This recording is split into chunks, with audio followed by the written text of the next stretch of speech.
जय जोहार, जय छत्तीसगढ़। संगवारी हो आप मन के मोर यूट्यूब चैनल में स्वागत है। संगवारी हो बहुत दिन के बाद मिनी ब्लॉग बनावा था मैं।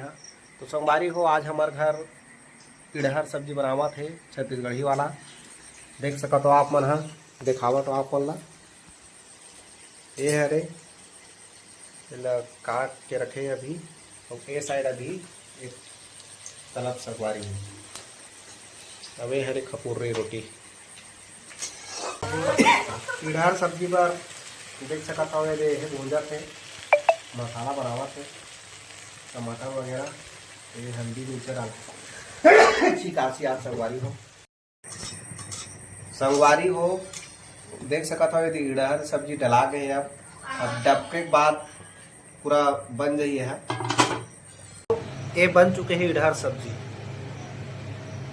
कौन कौन ला पसंद है कमेंट में जरूर बताओ।